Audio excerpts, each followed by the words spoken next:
உயிரிழந்த குழந்தை, உயிரிழக்காத தாய்மை. இந்த பொல்லாத உலகத்திலே ஏன் என்னை படைத்தாய் இறைவா? வலி தாங்காமல் கதரும் கதறல் உனக்கே கேட்கவில்லையா? வாடி வதங்கும் ஏழையை நீயும் வதைத்தானாகுமா?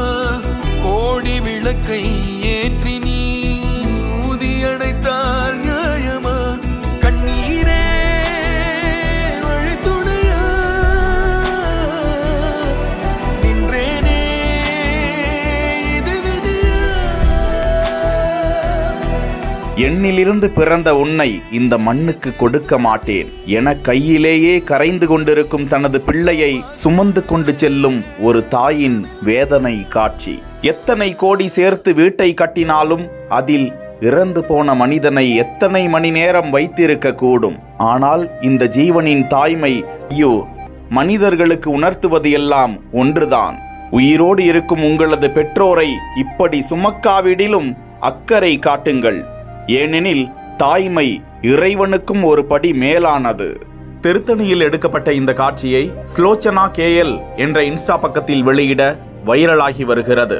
இவ்வளவு நாள் வீடியோஸ்ல தான் பார்த்துட்டு இருந்தேன் இந்த மாதிரி சம்பவம். ஆனா இன்னைக்கு நேர்லயே பார்க்கறேன்.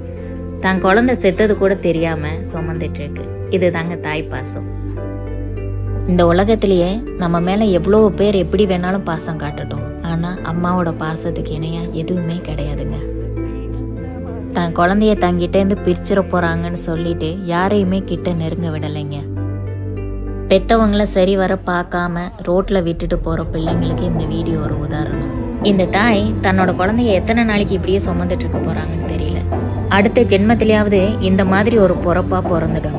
மனுஷ ஜென்மமா பிறந்த நம்ம இந்த வீடியோவை பார்த்து பாசம்னா என்னன்னு கத்துக்கலாங்க. பெத்தவங்களை அநாத ஆசிரமத்திலையும் பிள்ளைங்களை பெற்று குப்பை தொட்டிலையும் போடுறாங்க இந்த மனுஷ ஜென்மங்கள்.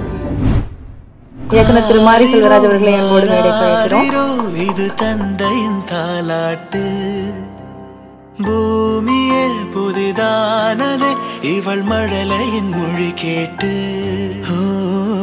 தாயாக தந்தை மாறும் புது காவியம். இவன் வரைந்த கிறுக்கலில் இவளோ உயிரோவியம். இரு உயிர்